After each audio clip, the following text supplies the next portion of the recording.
But one of the biggest hindrances for them has been they are clinging.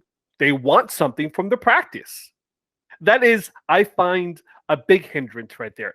They want something from the practice. I've even done that just recently. I'm saying, right. When's the outcome, right? I want my 5 to go to a 6. I've been doing this for a week, you know? Yeah. That's huge. I think that the craving mind is huge.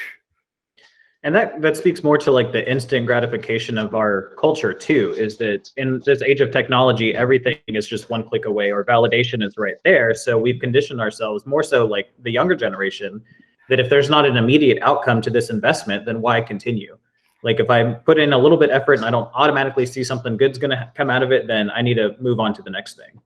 Absolutely right there. And I think that, and this goes into a whole teaching on like conventional wisdom and unconventional wisdom. In conventional wisdom, we say, if I'm investing X amount of time and effort into something, then I should get a return on it, a return on investment. That's conventional wisdom. Unconventional wisdom, which is what I think, in the Buddhist world, they talk about it as unconventional wisdom because it is not conventional, meaning that in unconventional wisdom, in the practice of mindfulness, you are doing something just for the sake of doing. So it's the act of doing that is the practice, which is foreign to the West, to, let's just say, Americans, right? Because one thing that America is awesome at is making stuff. I think that for me as an immigrant to this country, America is what people marvel at America for is, I think, their ability to work extremely hard and their ability to produce and sell and consume. Amen to that.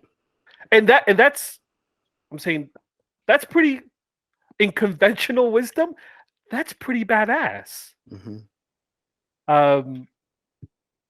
So I'm saying that I think that touches a lot on the, what is, one of the titles that I had that came to mind when I was, research is, why do we rush so much? That kind of just came to me right there, right? Like this idea of rushing. Mm-hmm. Like, what is it in us that makes us rush so much through our lives? Even the things that we appreciate, we still rush through them. How much of this is going to become just like commentary on the American mindset, the American way, right? The bigger Walmarts, the bigger Kmarts, the super Targets. It's relevant because we're pitching a philosophy from thousands of years ago from a completely different side of the planet to present day, different culture, different mindset, different upbringing. And I think a lot of like that drive is, if you look at like arousal theory of motivation, where this is fresh on my mind because I was just teaching it to my students last night, but we have like the sense of like, we have to be in a certain frame of arousal, whether I'm too bored, I need to be less bored, or I'm too overwhelmed, I need to be less overwhelmed. So we need to find that sweet spot. But again, like what you're describing, like living in a capitalist society, the normalizing of like hustle mentality of like, you always kind of have to have something going on.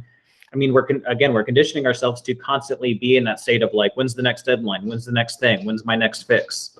And we're also programming children to do that too, because the way that our brains respond to technology and screens specifically is, a book is a very fixed point. Like there's no flashing colors and lights and stuff, but blue light and blue screens are constantly making our brains catch up to all of this stuff. So we get used to this heightened point of arousal. So that if you take away this level of stimulation and give a book that has this level of stimulation, then you're going to be very uncomfortable. And it's not going to be apparent like I'm uncomfortable because I'm understimulated. You just notice that I'm uncomfortable and I'm going to do anything to get that stimulation back.